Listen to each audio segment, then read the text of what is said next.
My husband said his mistress was more important than our kids. I made him prove it. I'd been married to Lance for 12 years and we had 2 kids, aged 10 and 7. Everything was normal until he started working late every Thursday. Said his company had these new weekly strategy meetings that went until midnight. I didn't question it because he'd always been ambitious about getting promoted. He'd come home smelling like cologne instead of his usual coffee smell, but I figured he was trying to impress the bosses. Then our daughter, Mia, mentioned that Daddy had picked up a lady from their school during pickup time last week. She was Mrs. Rivera, the new art teacher who just transferred from another district. Mia said Daddy gave her a ride and they were laughing a lot. When I asked Lance about it, he said her car broke down and he was being helpful. Made me feel crazy for even bringing it up. The Thursday meetings continued for 3 months. Then Lance started having Saturday golf trips with clients, Sunday brunches with investors. Our son Jake asked why Daddy never came to his soccer games anymore. Lance said making money for the family was more important than watching kids run around. That stung, but I let it go. One Thursday, I decided to surprise Lance at his office with dinner since he'd be stuck in meetings. The security guard said Lance left at 5 like always. No meetings on Thursdays. Never had been. I drove around for an hour trying to process this, then went to Mrs. Rivera's apartment complex because something in my gut just knew. His car was in her guest spot. I sat there for 3 hours until he came out. When he got home, I confronted him. He didn't even deny it. He actually said I should be grateful he found Gloria because she made him happy, which made him a better father. He said when he's happy, everyone benefits. I asked how long it had been going on. He said 6 months, since her welcome party at the school where I had introduced them. The next morning, Lance told the kids he had a special friend who made him smile and they'd be meeting her soon. Jake asked if she was why Daddy missed his games. Lance said Gloria was very important to him, and they'd understand when they're older. Mia started crying. Lance told her to stop being selfish. That weekend, he brought Gloria to Jake's soccer game, introduced her to other parents as his colleague while I was standing right there. She wore this tight dress to a kid's soccer game and kept touching Lance's arm. When Jake scored a goal, he looked at the stands and saw his dad kissing Gloria instead of watching. Jake just stood there on the field, confused. Lance missed it completely. The next week, Lance announced Gloria would be joining us for family dinner every Friday. He said the kids needed to get comfortable with her since she'd be around permanently. When I said absolutely not, he said I didn't get a vote because Gloria made him feel alive, and the kids needed to see what real love looked like. He actually said our marriage was a good example of settling, and Gloria was an example of passion. At the first dinner, Gloria sat in my spot. When Mia said that was Mommy's chair, Gloria said sometimes change is good for everyone. Lance agreed and told Mia to be respectful. Gloria spent dinner talking about her travels and her art while the kids picked at their food. She asked them to call her Glow. Jake said he'd rather not call her anything. Lance sent him to his room without dessert. Gloria started coming over more. She'd redecorate things, saying the house needed more sophistication. She threw out the kids' artwork from the fridge because it was cluttered. She told Mia her drawings were amateur and she could teach her real technique. When Mia said she liked her drawings the way they were, Gloria told Lance I was raising rude children. Lance made Mia apologize. Then came Jake's birthday. I'd planned a party at the trampoline park with his whole class. The morning of, Lance said Gloria thought it was too chaotic, and they'd arranged something better. They took the kids to an art museum instead. Jake spent his 10th birthday looking at paintings he didn't understand while Gloria lectured about brushstrokes. His friends went to the trampoline park without him. He cried himself to sleep. That's when Lance said it. I confronted him about ruining Jake's birthday, and he said Gloria's cultural enrichment was more important than some loud party. I said the kids' happiness should come first. He looked me straight in the eye and said Gloria was more important than the kids, because she made him the man who could provide for them. Without her, he'd be miserable and no good to anyone. He said the kids would thank him one day. I knew then exactly what I had to do. Requested Reds is on Spotify now. Check out link in the description or comments. I spent that night at the kitchen table with an old notebook, writing down everything I could remember. Jake's soccer games where Lance never showed up, starting from the first one he missed back in March. Mia's art show at the school where she kept looking at the door, waiting for her dad who never came. The time Gloria threw out Jake's drawing from the fridge and Mia cried for an hour. Every cruel comment Gloria made about my kids' artwork being amateur. Every moment Lance chose Gloria over them, told them to be respectful to her, sent them to their rooms for defending themselves. My hand shook while I wrote, anger making the pen press so hard into the paper that some words tore through. I filled 12 pages with dates, times, exact words Lance said. The worst one went on its own page in capital letters. Gloria is more important than the kids because she makes me the man who can provide for them. Written 3 times so I wouldn't forget how he looked at me when he said it. The next morning, I woke up at 5, couldn't sleep anymore. Lance was still asleep, snoring like nothing was wrong, like he hadn't destroyed our family. I waited until I heard the shower running, then went to his home office. The file cabinet wasn't even locked. I pulled out bank statements, credit card bills, investment accounts, his work calendar that showed no Thursday meetings ever scheduled. My phone camera clicked over and over, hands steadier now that I had a plan. I photographed everything, sent it all to a new email address I'd made on my phone at 4 in the morning. Evidence he couldn't delete, couldn't explain away, couldn't make me feel crazy about. The work schedule was the best part, printed from his company portal with the official logo, showing he left at 5 every Thursday for the past 6 months. No meetings, just lies. At 6, I called Gwyneth, my best friend since college. She answered on the second ring, voice thick with sleep. I asked if the kids and I could stay with her for a few days while I figured things out. She didn't ask questions, didn't hesitate, just told me to pack bags and come over right now. That made me cry, standing in my kitchen at 6 in the morning,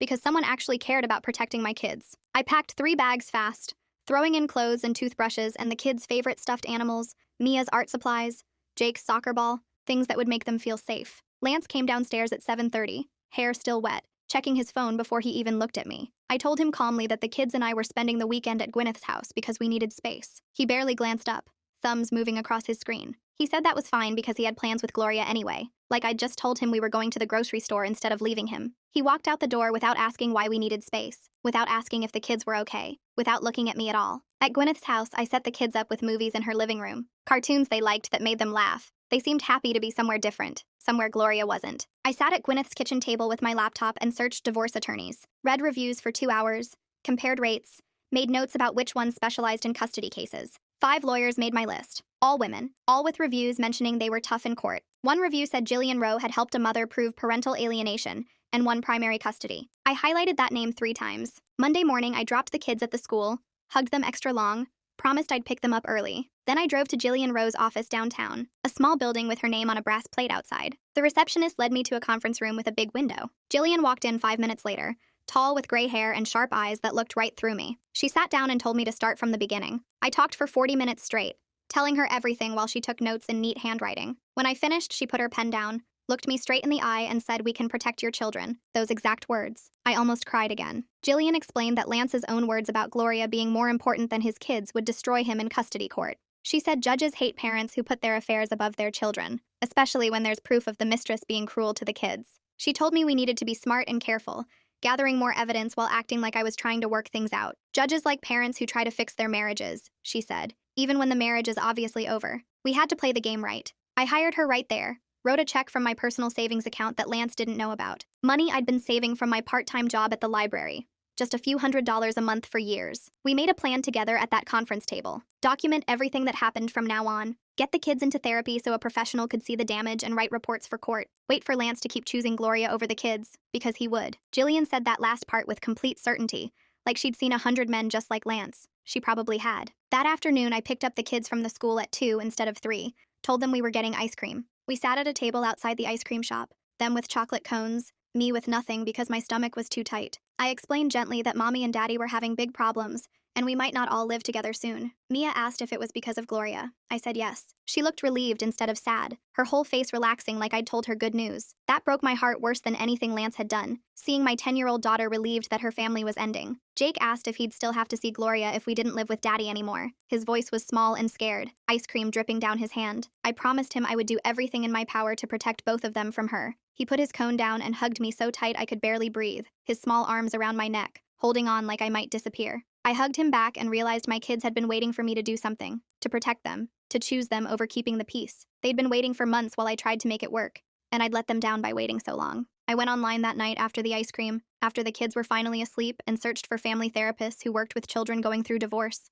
I needed someone who understood what my kids were dealing with, someone who could help them and also document what was happening for court. I read through websites for over an hour, looking at credentials and reviews, trying to find the right person. One name kept coming up in positive reviews, Curtis Walker, a therapist who specialized in helping kids process parental affairs and family breakdown. The reviews said he was gentle with children but thorough in his documentation, which was exactly what I needed. I called his office first thing the next morning, before the kids woke up and got his receptionist. I explained that I had 2 children, 10 and 7, who were dealing with their father's affair and the mistress being cruel to them. I told her I needed someone who could help the kids, but also provide documentation for custody proceedings. She was quiet for a moment, then said Curtis had openings later that week and would be happy to help. She scheduled Mia for Wednesday afternoon and Jake for Thursday, back-to-back appointments so I wouldn't have to make multiple trips. I thanked her and hung up, feeling like I'd taken another step toward protecting my kids. That same morning, Jillian called me. She said staying at my friend's house looked like I was abandoning the marital home, which could hurt my custody case. Judges didn't like it when one parent left the house with the kids because it looked like you were trying to keep them from the other parent,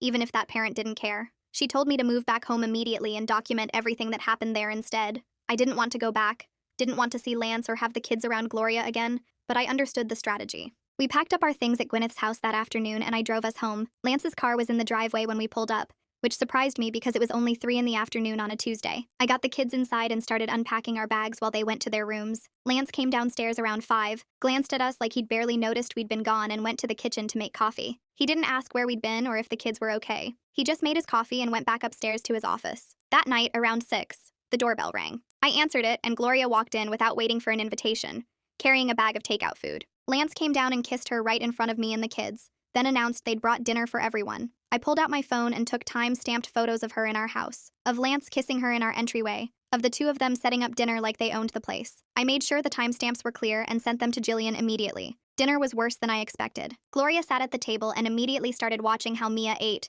making little faces every time my daughter took a bite. Halfway through the meal, Gloria put down her fork and looked at Mia with this fake concerned expression. She said Mia needed to work on her table manners, that the way she held her fork was wrong and she chewed too loudly. She actually said my 10-year-old daughter needed etiquette lessons, like Mia was some kind of project that needed fixing. Lance jumped in immediately, agreeing with everything Gloria said, nodding along like she was making perfect sense. He told Mia that Gloria was just trying to help her become more sophisticated, that she should be grateful for the attention. I watched my daughter's face crumble, saw her eyes fill with tears that she was trying so hard not to let fall. Mia put her fork down and stared at her plate, not eating anymore, just sitting there trying not to cry. I smiled politely at Gloria, said something neutral about how every family has different styles, and made mental notes of every single word for Jillian. I noted the time, what was said exactly, how Lance backed Gloria up without hesitation, and how Mia reacted. I would write it all down the second the kids went to bed. After dinner, I got the kids ready for bed, reading to Jake and tucking in Mia, making sure they felt safe even though I knew they didn't.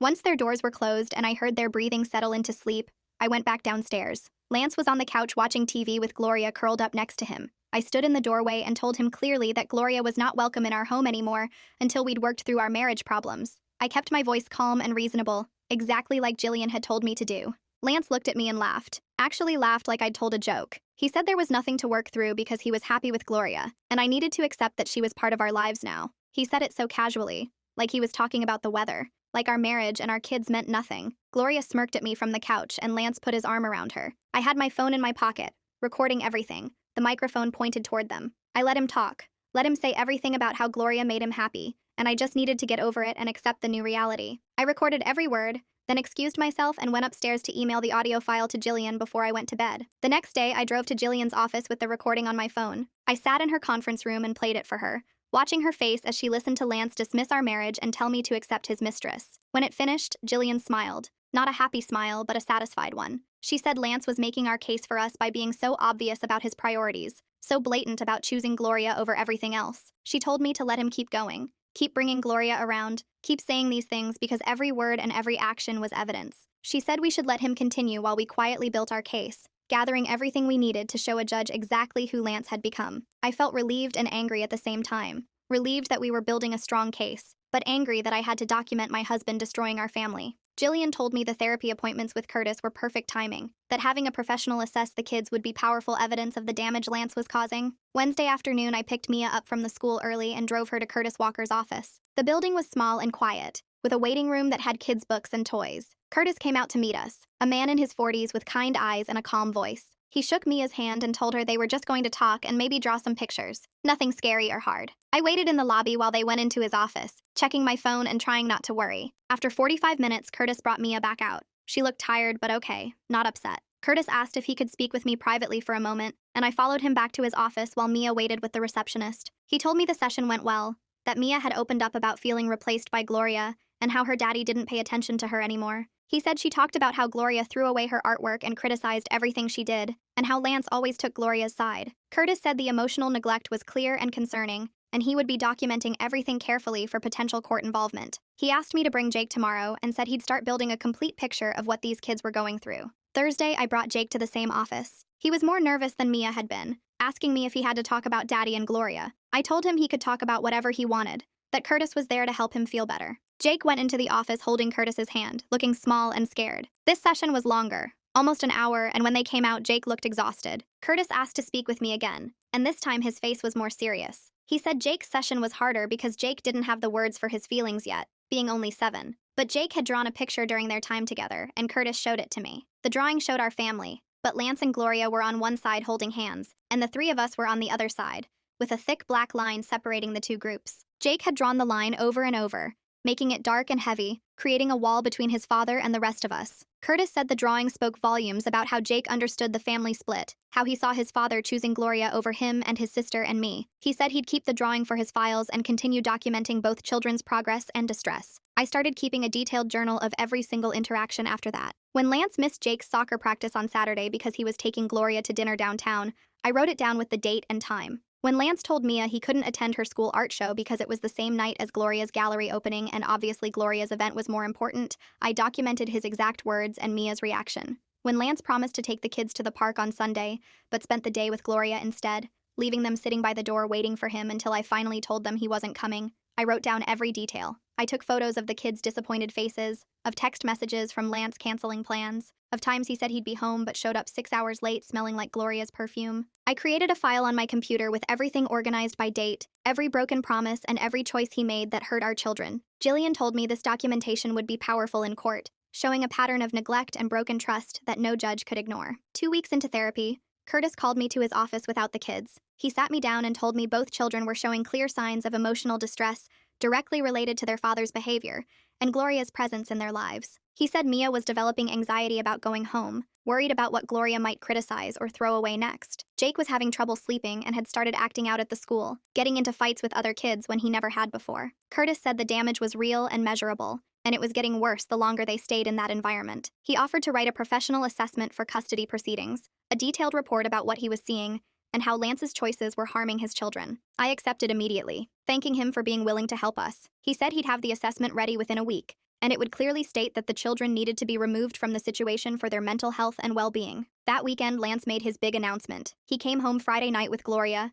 and gathered us all in the living room like he had important news to share. He said Gloria's lease was ending next month, and it didn't make sense for her to get a new place when she was at our house all the time anyway. He said she was moving in with us, moving into our home permanently, and we all needed to accept it. I felt my stomach drop, felt rage build up in my chest. I told him absolutely not, that Gloria was not moving into our house where our children lived. Lance looked at me with this cold expression and said I didn't get to control his life anymore, that this was his house too, and he could have whoever he wanted living here. Gloria smiled at me from behind him, and I knew she'd been planning this, pushing for this, wanting to take over our home completely. I didn't argue anymore that night because I knew it wouldn't matter. Instead, I went upstairs and called Jillian, telling her what Lance had just announced. She said this was actually good for our case because it showed Lance prioritizing his mistress over his children's emotional well-being in their own home, and we should let him proceed while we prepared to file for divorce and emergency custody. I grab my phone and dial Jillian's number with shaking hands. She answers on the second ring, and I tell her what Lance just announced about Gloria moving in. There's a pause. Then she says, "This is actually perfect for our case." She explains that Lance moving his mistress into the family home while the kids are living there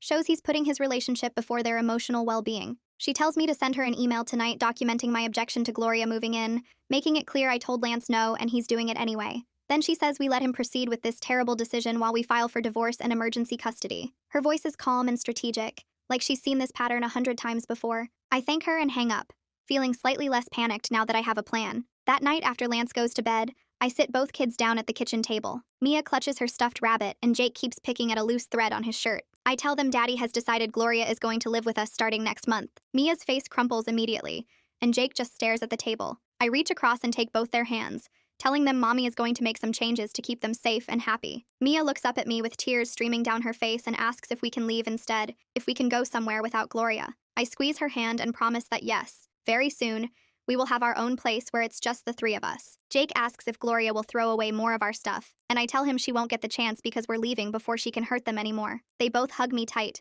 and I feel their relief mixed with fear, knowing I need to move fast. Saturday morning, I start looking at rental houses online while Lance is at the gym with Gloria. I search for places near the kids' school so they don't have to change districts and lose their friends. Most places are too expensive or too far away, but then I find a small 3-bedroom house just 4 blocks from their school. The rent is more than I'm paying now, but I can afford it if I pick up extra shifts at work. I call the landlord and arrange to see it that afternoon. The house is older and needs some work, but it has a backyard where Jake can practice soccer and a spare room Mia can use for her art. I fill out the application right there and put down a deposit using money from my savings account. The landlord says I can move in within the month, and I feel hope for the first time in weeks. Tuesday morning, Lance leaves for work early, and 3 hours later, Gloria shows up with suitcases and boxes. She doesn't knock, just uses the key Lance gave her and walks in like she owns the place. I watch from the kitchen as she takes over the guest room, hanging her clothes in the closet and putting her toiletries in the bathroom. Then she starts rearranging the living room furniture without asking anyone. She moves the couch to a different wall and shifts the coffee table to the center. She takes down the kids' artwork that was displayed on the walls,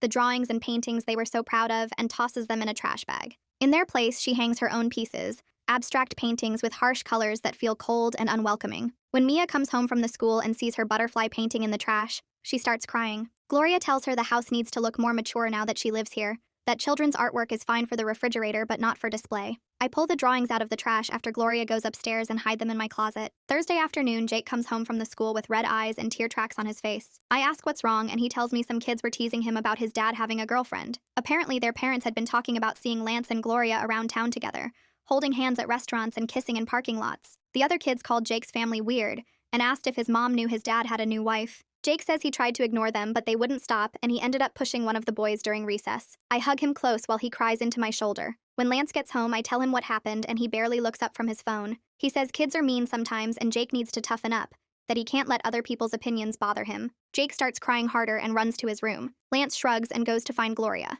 I sit at my laptop that night and type out every detail of what happened to Jake. I write down the names of the kids who teased him, what they said, how Lance dismissed his pain. I describe Jake's tears and his fear of going back to the school. I email it all to Jillian with the subject line, reputational harm to children. She responds within an hour saying this is exactly what we need, proof that Lance's public affair is damaging the kids' social lives and emotional health. She says she's ready to file divorce papers whenever I give the word. I tell her I need 1 more week to get the rental house ready, to move some things over gradually so Lance doesn't notice. She agrees and says to keep documenting everything until then. Saturday afternoon, Gloria announces she wants to give Mia an art lesson. She sets up supplies in the dining room and calls for Mia to come downstairs. Mia stays in her room with the door locked. Gloria knocks and says she's trying to help, that Mia has potential but needs proper instruction. Mia yells through the door that she doesn't want Gloria to teach her anything. Gloria's face turns red and she storms off to find Lance. 20 minutes later, Lance comes upstairs and tells Mia she's being disrespectful to someone who's trying to help her improve. Mia says she likes her art the way it is and doesn't want to change. Lance says she's grounded from her art supplies for a week, that she needs to learn gratitude and respect. Mia screams that she hates Gloria and slams her door. I stand in the hallway with my phone in my pocket, recording the whole conversation. After Lance leaves, I photograph Mia crying on her bed and the empty space where her art supplies used to be. Monday morning, I have an appointment with Curtis for both kids' therapy session. After he meets with them separately, he calls me into his office alone. His expression is serious as he tells me both children are showing major anxiety and depression related to the home situation. He says Mia is developing fear about going home because she worries what Gloria might criticize or throw away next. Jake is having trouble sleeping and started acting out at the school when he never had behavioral problems before. Curtis says the damage is real and getting worse the longer they stay in that environment. He offers to write a professional assessment for custody proceedings, a detailed report about what he's seeing, and how Lance's choices are harming his children. I accept immediately, and he says he'll have it ready within a week. He also says he's willing to testify in court if needed about the psychological harm they're experiencing. I start picking up every extra shift I can get at work, covering for other people and staying late whenever possible. At night after Lance falls asleep,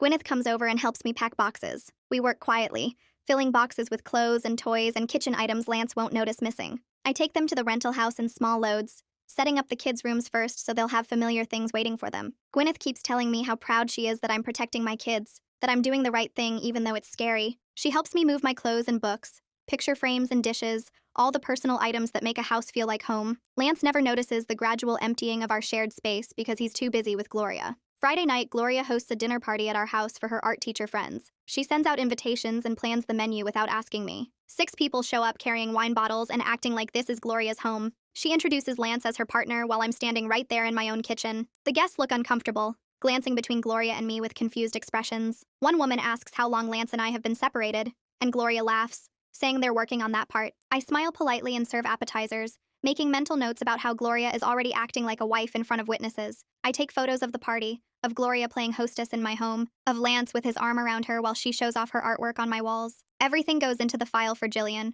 One of Gloria's art teacher friends finds me in the kitchen while I'm refilling wine glasses. She touches my arm gently and leans in close. She tells me she's really sorry about what I'm going through. She says Gloria has always been selfish, even back in college when they roomed together. She mentions that Gloria went after her boyfriend once and didn't even feel bad about it afterward. She says she's not surprised Gloria would pursue a married man with kids because Gloria only thinks about what makes Gloria happy. I thank her quietly and ask if she'd be willing to share that information with my lawyer if needed. She nods and writes her phone number on a napkin, telling me to call anytime. She says someone needs to stand up for those kids because they deserve better. I fold the napkin carefully and put it in my pocket, adding it to my mental list of evidence for Jillian. 3 days later, I'm at home when Jake's soccer coach calls my cell phone. His voice sounds worried as he asks if I can come to the field right away. I drive there in 10 minutes, my stomach tight with fear about what happened. When I arrive, Jake is sitting on the bench with tears running down his face while the other kids practice drills. The coach pulls me aside and explains what happened. Jake saw his dad's car pull into the parking lot during warm-ups and got so excited he ran toward it. But Lance was just dropping Gloria off at the gym next door and didn't even look at the field. Jake stood there watching his dad drive away without acknowledging him. Then Jake broke down crying right there on the field and couldn't stop. The coach had to pull him out of practice because he was too upset to play. I sit next to Jake on the bench and put my arm around him. He buries his face in my shoulder and sobs. I explain to the coach quietly that we're going through a difficult divorce, and his father has been prioritizing other things over the kids. The coach nods with understanding and concern in his eyes. The coach walks with us to my car after Jake calms down enough to leave. He mentions that he's noticed big changes in Jake over the past few months. He says Jake used to be one of the most excited kids on the team, always first to practice and giving maximum effort. Now Jake barely participates and seems sad most of the time. He says Jake's performance has dropped significantly, and his enthusiasm for soccer has basically disappeared. The coach asks carefully if there's anything he can do to help. I tell him honestly that I'm building a custody case, and any documentation of how Lance's behavior has affected Jake would be helpful. The coach says he'll write a detailed statement about the changes he's observed in Jake's behavior and attitude. He mentions specific examples of Jake's declining performance and emotional state during practices and games. He says he'll email it to me by tomorrow because kids shouldn't have to go through this kind of pain. I thank him with tears in my eyes and drive Jake home. The next morning, I call Jillian's office and schedule an appointment for that afternoon. I spend 2 hours organizing everything into folders. Curtis's psychological assessments of both kids with detailed notes about their anxiety and depression. The coach's statement about Jake's declining performance and emotional breakdown. My documentation of every incident, every missed game, every cruel comment Gloria made. The recording of Lance saying Gloria is more important than the kids. Photos of Gloria throwing out the kids' artwork and taking over our home. Screenshots of texts and emails. The contact information for Gloria's friend who witnessed her selfish behavior for years. I put everything in a large envelope and drive to Jillian's office. She greets me in the conference room and I spread everything across the table. She picks up each piece of evidence carefully, reading through Curtis's assessments first. Her expression gets more serious as she reviews the coach's statement and listens to the recording. She looks at the photos of the kids' artwork in the trash and Gloria's dinner party at our house. She reads through my detailed timeline of events with dates and times. When she finishes reviewing everything, she sits back in her chair. Jillian tells me we have a really strong case for primary custody with limited visitation for Lance. She says the combination of professional assessments,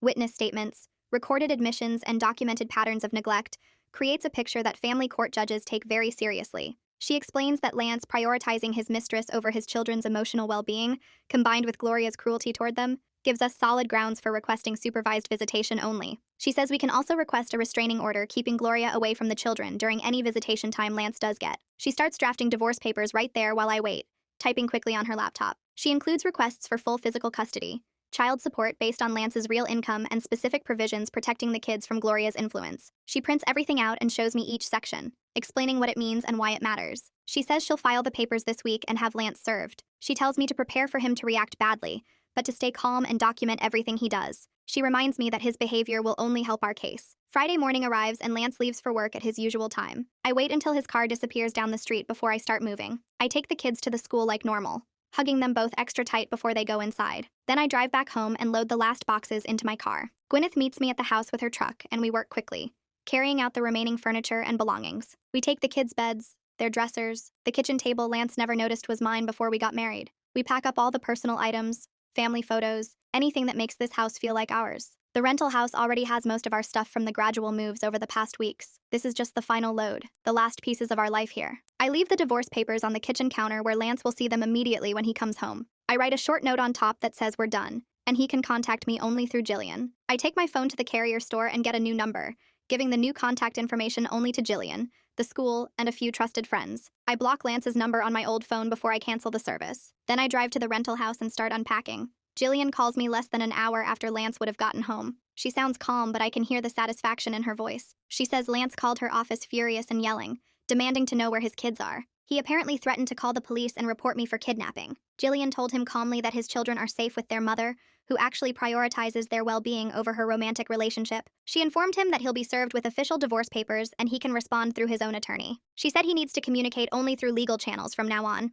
She tells me he hung up on her after shouting that I'll regret this. She says his reaction is perfect for our case because it shows his focus is on control and anger, not concern for his children. She reminds me not to respond to any attempts he makes to contact me directly. She says everything goes through her office now. I leave early to pick up the kids from the school, wanting to be there the moment they come out. When they see me waiting by the car, they run over with their backpacks bouncing. I drive them to our new house, taking the long way so they can see it's still in their same neighborhood near their school and friends. When we pull into the driveway, I tell them this is our new home. I unlock the front door and let them explore. Mia finds her room first and actually cries when she sees it. Happy tears this time. Her bed is set up exactly how she likes it with her favorite blankets and stuffed animals. Her art supplies are organized on shelves along one wall. Her drawings are hanging on a bulletin board, the ones Gloria threw away that I'd saved from the trash. She hugs me so tight I can barely breathe. Jake discovers his room next and immediately notices his soccer trophies on display and his posters on the walls. He asks if we can put his drawings back on the fridge now. I tell him absolutely, and we walk to the kitchen together.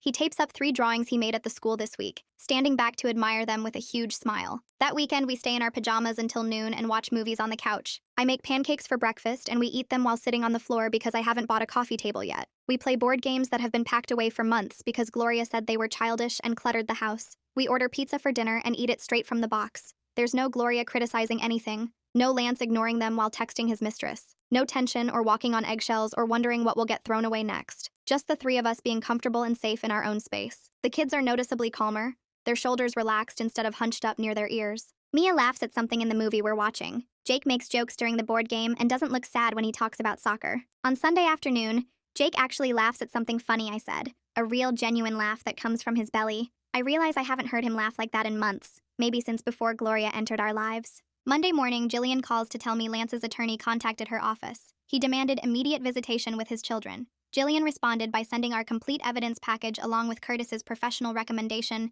that any visitation be supervised, and Gloria must be completely absent until the children stabilize emotionally. She included the psychological assessments, the coach's statement, the recording, the photos, everything that shows the damage Lance's choices caused. Lance's attorney went quiet after receiving the package. Jillian says he hasn't responded in 3 days now, which means he's reviewing the evidence and realizing how bad Lance's case looks. She expects him to come back with a much more reasonable proposal once he understands what we have. She says most attorneys recognize when their client has destroyed their own case and try to negotiate the best deal possible rather than go to trial. She tells me to be patient and let the evidence do its work. She sounds confident that we'll get the custody arrangement we want because Lance gave us everything we needed to protect our kids. Tuesday morning, I wake up to my phone buzzing with a text from a number I don't recognize at first. It's my old number, the one Lance still has. The message is from Gloria, and it's nasty. She calls me bitter and says the kids will get over it once they see how happy their dad is with her. She says I'm being selfish and the kids deserve to see what real love looks like. She actually writes that Lance is better off without me dragging him down. I screenshot the message immediately and forward it to Jillian with a note saying Gloria just gave us more evidence. Jillian responds within 10 minutes saying it's perfect proof of Gloria's lack of concern for the children's well-being. She says any decent adult would prioritize the kids' feelings, not send angry texts to their mother. She adds this to our evidence file. That afternoon, I take both kids to their therapy session with Curtis. He meets with them separately like always, Mia first and then Jake. After both sessions, Curtis asks to speak with me privately in his office. He tells me that both kids are already showing improvement after just 1 week away from the toxic environment. Mia is drawing again, creating pictures that show happiness instead of the dark scribbles she was making before. Jake is sleeping through the night without nightmares for the first time in months. Curtis says the change is remarkable given how short the time period is. He explains that removing them from the constant stress of Gloria's presence and Lance's rejection has allowed them to start healing. He's documenting everything in his notes for court purposes. He tells me I made the right choice getting them out when I did. Wednesday morning, the school principal calls and asks me to come in for a meeting. I drop the kids at their classes and head to the office, worried something is wrong. The principal notices the address change in the system and wants to make sure the kids are okay. I explain the situation briefly, keeping it professional. She nods like she's not surprised at all. Then she mentions that she's had concerns about Gloria's boundary issues at the school. Apparently, Gloria had been trying to insert herself into school events and parent communications inappropriately. The principal says Gloria would show up at pickup time even when it wasn't her day, trying to collect the kids. She'd attend parent meetings she wasn't invited to, acting like she had authority over students who weren't even in her class.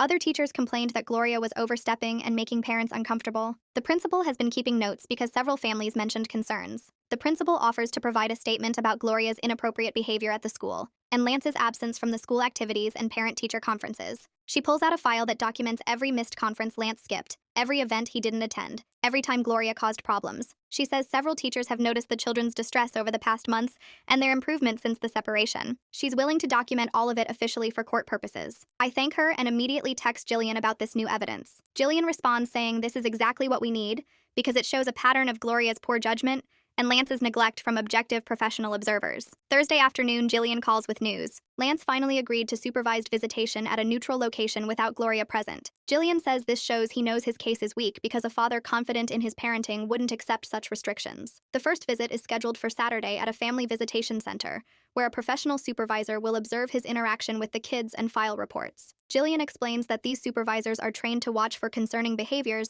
and their reports carry weight in court. She tells me to prepare the kids but not to pressure them either way. If they don't want to go, that's their choice, and the supervisor will document their reluctance. Friday evening, I sit down with both kids after dinner to prepare them for seeing their dad. I explain that it will be just him without Gloria and they can leave if they feel uncomfortable. The supervisor is there to make sure everyone is safe and respected. Mia looks at her hands for a long time before saying she wants to go because she misses her dad even though he hurt her. My heart breaks hearing her say that, but I tell her it's okay to miss him, and it shows she has a good heart. Jake says he'll go if Mia goes because he doesn't want her to be alone with dad. I tell them both how proud I am of their bravery and resilience. Saturday morning, I drive the kids to the visitation center, a plain building with a waiting room and several observation rooms. The supervisor greets us and explains the process to the kids in a kind voice. She takes them to the visitation room while I wait outside. 2 hours later, the supervisor brings them back out early. The kids look disappointed and tired. The supervisor asks to speak with me privately and hands me a copy of her report. According to the report, Lance spent most of the time on his phone texting someone, presumably Gloria. When Jake tried to tell him about making the select soccer team, Lance interrupted to complain about the divorce and blame me for everything. He told the kids I was being unreasonable and keeping them from him on purpose. He said Gloria missed them and couldn't wait to see them again. The kids asked to leave after 30 minutes of the scheduled 2 hours. The supervisor noted that Lance showed no awareness of his children's emotional needs and seemed more focused on his own grievances. Monday morning, Jillian calls after receiving the supervisor's report. She's using it to argue for reduced visitation frequency until Lance can demonstrate appropriate parenting behavior. She filed a motion this morning requesting that visits be reduced to once monthly, instead of twice monthly, until Lance completes parenting classes and shows improvement. Lance's attorney pushed back but weakly, clearly aware that their client is sabotaging his own case with his behavior. Jillian sounds confident that the judge will agree with our position given the documented pattern of Lance's poor parenting and self-centered focus. Tuesday afternoon, Gwyneth calls me sounding excited. She heard through mutual friends that Lance's relationship with Gloria is already showing strain. Apparently, Gloria is upset that he has kids and custody issues cramping their lifestyle. She's been complaining to her friends that she didn't sign up for this drama,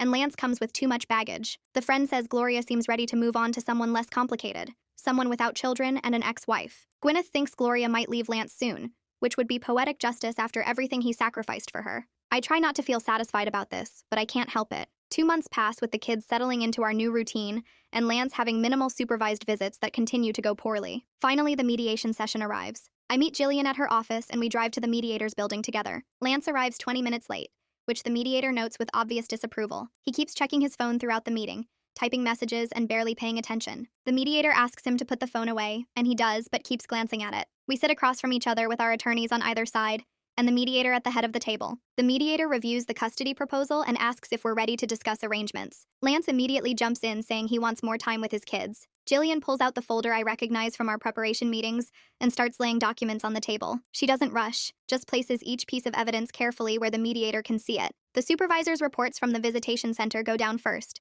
then Curtis's psychological assessments of both kids, then the soccer coach's statement about Jake's declining performance and emotional state. She adds the principal's documentation about Gloria's inappropriate behavior at the school and Lance's absence from parent-teacher conferences and school events. Finally, she puts down my detailed records with dates and times and exact quotes, including the recording where Lance said Gloria was more important than our children. The mediator picks up each document and reads while Lance shifts in his chair and checks his phone again. His attorney leans over to look at the evidence, and I watch his expression change from confident to concerned. Jillian sits back down next to me and folds her hands on the table, not saying anything yet because the documents speak for themselves. Lance finally looks up from his phone and notices everyone staring at the papers spread across the table. He asks what all this is, and Jillian tells him it's the evidence of his behavior as a father over the past 6 months. The mediator finishes reading the last page and sets it down carefully, then looks directly at Lance with an expression I can't quite read, but definitely isn't friendly. She asks Lance if he'd like to respond to any of the documented incidents before they continue. He opens his mouth, but nothing comes out at first. Then he says the documents make things sound worse than they are. The mediator asks him to explain how telling his children that his mistress is more important than them could sound better in context.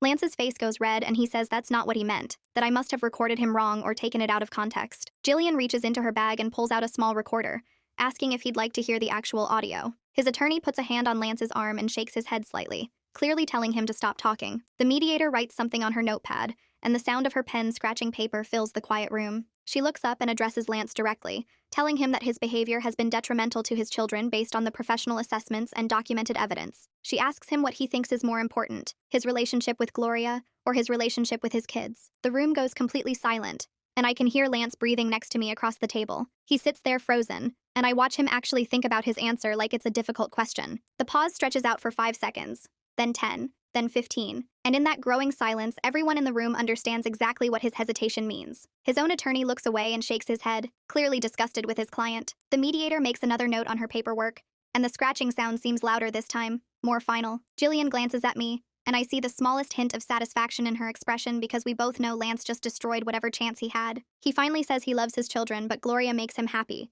and he can't just end that relationship. The mediator asks if he understands that his children's therapist has documented significant emotional distress directly caused by Gloria's presence in their lives. Lance says the kids will adjust once they get to know her better, that they're just being difficult because I've turned them against her. The mediator closes the folder in front of her with a firm snap that makes Lance jump slightly. She tells us she's reviewed all the evidence and heard both sides, and she's ready to make her recommendation to the court. Lance sits up straighter like he thinks this might go his way somehow. The mediator says she recommends primary physical custody to me with supervised visitation for Lance every other weekend. Lance starts to protest, but she holds up her hand and continues talking. The visitation is contingent on him completing parenting classes and individual therapy to address his priorities and behavior patterns. She adds that Gloria should have no contact with the children until they're older and can choose for themselves whether to have a relationship with her, based on the documented emotional harm her presence has caused. Lance's attorney writes this all down and then tells Lance quietly that he should accept this recommendation. Lance asks why he should accept anything, that he wants to fight this in court. His attorney explains that a judge will likely be even less sympathetic given the evidence, and that fighting this will cost him a lot of money, and probably result in an even worse outcome. The attorney says the words carefully like he's talking to a child who doesn't understand consequences. Lance looks at me across the table and his expression is pure anger, like I'm the villain in this situation instead of the person protecting our children from his selfish choices. The mediator asks if he's willing to sign the agreement or if he wants to proceed to trial. His attorney nudges him and Lance grabs the pen roughly, signing his name on the paperwork with hard strokes that nearly tear the paper. He glares at me the entire time, and I meet his eyes without looking away because I have nothing to be ashamed of. The mediator collects the signed documents and tells us the court will review and finalize everything within the next few months. We all stand up and Lance storms out without saying anything to anyone. His attorney apologizes to the mediator and to Jillian before following his client out. Jillian packs up her documents and tells me this went exactly as well as we hoped. I feel relief wash over me, but also exhaustion from holding myself together through the whole meeting. 3 months pass with paperwork and court filings, and finally the divorce is finalized with the custody arrangement exactly as the mediator recommended. I have primary custody, Lance has supervised visits twice a month, and he's required to pay child support that actually reflects his real income, now that the court examined his finances properly. The judge added the requirement that Gloria have no contact with the children, which is written into the official court order. I get the final papers in the mail and sit at my kitchen table reading through them, making sure everything is correct. 2 weeks after the custody agreement is finalized, Gwyneth calls me sounding excited about some gossip she heard. She tells me that Gloria broke up with Lance, apparently deciding that a man who lost his family for her, but then resented all the consequences, wasn't worth the trouble. Gwyneth's friend saw Gloria at a restaurant with a different guy, some architect with no kids and no baggage. I try not to feel satisfied about this, but I completely fail, because the justice feels too perfect. Lance gave up his family for someone who didn't even want him once the reality set in. A few days later, I get an unexpected call from Oscar, Lance's boss at work. He apologizes for not realizing what Lance was doing during work hours and how it affected our family. Oscar mentions that Lance's work performance has declined significantly over the past few months, and there have been multiple complaints about his unprofessional behavior with Gloria at company events. He says this carefully like he's trying to be diplomatic, but wants me to know that Lance's choices are catching up with him professionally too. I thank Oscar for calling and tell him I appreciate his concern for our family. 4 months after the separation, Both kids are doing so much better. Mia is creating art again without anyone criticizing her work or throwing it away, and she even entered a school art competition that has her really excited. Jake made the select soccer team and plays with genuine joy instead of that anxious look he used to have when scanning the stands for his dad. They still have hard days when they miss having their father around properly, but the constant anxiety that used to fill our house is completely gone. Curtis tells me in our check-in meetings that both kids are making excellent progress in therapy and showing real resilience. Lance's supervised visits remain a problem because he cancels frequently, shows up late when he does come, and still seems more focused on his phone than on his children. The supervisor's reports document his ongoing failure to prioritize time with Jake and Mia, noting that he spends visits complaining about the divorce rather than engaging with them. Curtis mentions that the kids are increasingly ambivalent about seeing their father, asking less often when the next visit is, and showing less disappointment when Lance cancels. 2 months after that last visit report, my boss calls me into her office and tells me they're promoting me to senior coordinator with a 20% pay increase and better benefits. I sign the paperwork right there, already calculating in my head what this means for the kids. That weekend, I take Mia to the art supply store and let her pick out professional quality paints and brushes, the kind Gloria said she wasn't ready for. Jake gets new cleats, and we sign him up for the travel soccer team he's been wanting to try. We stop for ice cream after, and Gwyneth meets us there, taking one look at me and saying, "I'm glowing now that the weight of that terrible marriage is off my shoulders." She's right. I feel lighter than I have in years, like I can finally breathe without that constant pressure in my chest. The kids are laughing over their Sundays, and I realize this is what normal feels like, what our lives should have been all along. 6 months after the divorce is finalized, we're having breakfast on a Saturday morning when Mia puts down her fork and tells me she's glad we left. She says now she can be herself without Gloria criticizing everything she does, without worrying that her artwork isn't good enough or sophisticated enough. Jake nods and adds that he likes our house better because it feels like home, not like some museum where he has to be quiet and careful all the time. I look at my kids sitting there in their pajamas with syrup on their faces and messy hair, completely relaxed and happy, and I realize they're genuinely okay for the first time since Gloria entered our lives. They still have moments where they miss having their dad around properly, but the constant fear and anxiety that used to fill every room is completely gone. 3 weeks later, Jillian calls me about paperwork from Lance's attorney. Lance is requesting modification of the custody arrangement to reduce his visitation time because maintaining the current schedule is too difficult for him. I read through the filing, and it's full of excuses about his work commitments and personal obligations. Nothing about what's best for the kids. Jillian handles it efficiently, filing our response that points out his pattern of canceled visits, and the supervisor reports documenting his lack of engagement. The court hearing takes 15 minutes. The judge reviews the evidence, looks at Lance with obvious disapproval, and reduces his visitation to once monthly. When I tell the kids that night, expecting sadness or disappointment, they just nod, and Jake asks if we can make popcorn and watch a movie. Their relief instead of sadness tells me everything I need to know about how they really feel about seeing their father. We're building a good life now. The 3 of us have dinner together every night at our small kitchen table.